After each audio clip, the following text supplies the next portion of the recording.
Have you ever loaded up the bar, walked confidently over to the platform, totally ready to crush a new PR, and then nothing? The weight just defiantly refuses to budge? Or maybe you rip it off the floor, but it completely stalls right at mid-shin. Look, it's that universal, super frustrating struggle of trying to lift heavy while keeping your body in one piece. So why does this happen? And more importantly, how do we actually fix it? Well, this frustrating phenomenon is what we call a sticking point.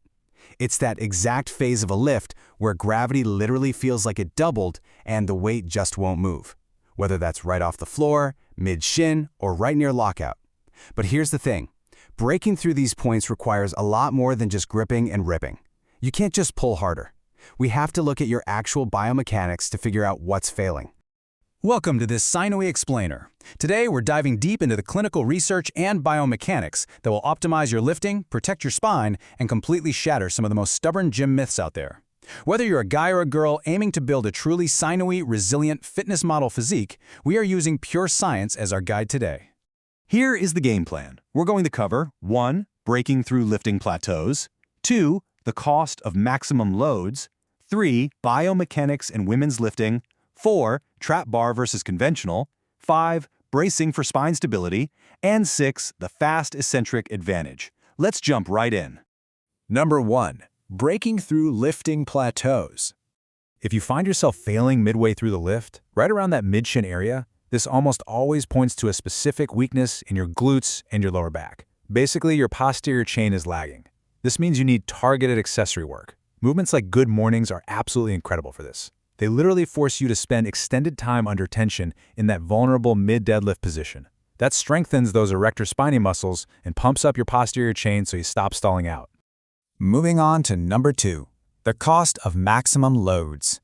There's a brand new 2025 study out of the Department of Sports Science in Norway that looked at strength-trained women performing deadlifts at 70%, 90%, and 100% of their 3-rep max.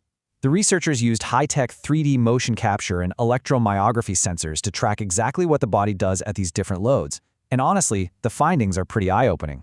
So here is the crucial takeaway. When these lifters pushed from 90% up to their absolute 100% max, their hip extension strength didn't actually increase at all.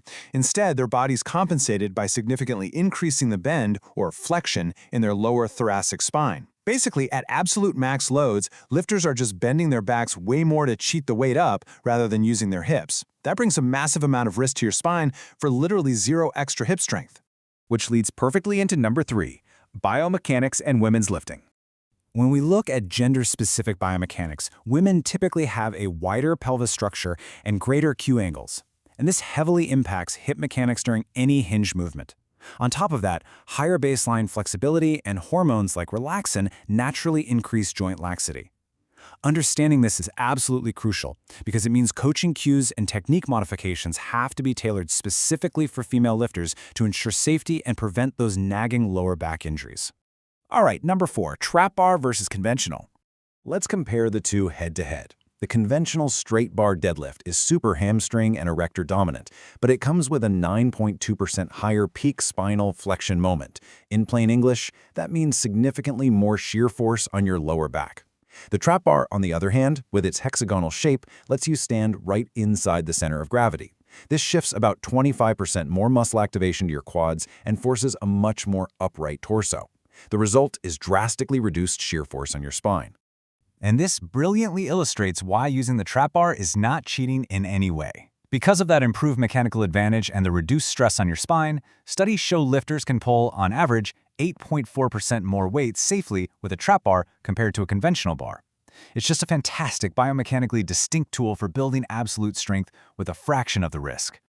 Okay, number 5, bracing for spine stability.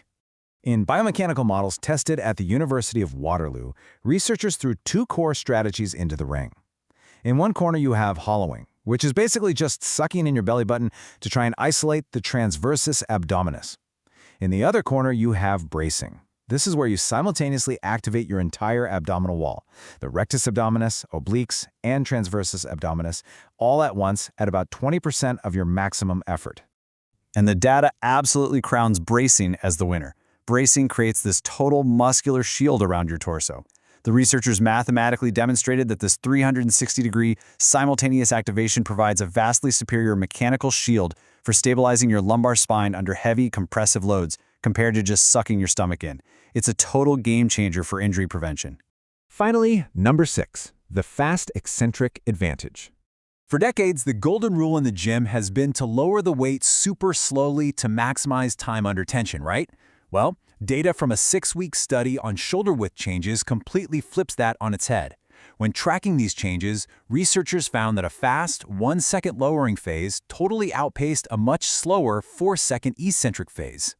The numbers really leave no room for debate here. The participants using that fast 1-second lowering phase saw almost double the percentage of muscle growth compared to the slow lowering group, and they had significantly greater strength gains too. So, what on earth is happening inside the muscle to cause such a massive difference? It all comes down to cellular biology. Researchers point out that a faster eccentric velocity actually allows your muscles to produce more force during the movement. This heightened mechanical tension essentially supercharges critical intracellular signaling pathways within the body. We're talking about optimizing things like the MAPK and MTR pathways, which leads to greater gene expression, highly elevated protein synthesis, and ultimately, way more muscle growth. So we've covered a ton of ground today. We've seen that pushing past 90% of your max might just be frying your spine instead of building your hips. We've learned that the trap bar gives you an 8.4% mechanical advantage, that a full 360-degree core brace is mathematically the best way to protect your back, and that lowering the weight faster might literally double your gains. The science is loud and clear. The only question left is, are you ready to drop the ego, apply these biomechanical truths to your next workout, and start lifting heavier, safer, and a whole lot smarter?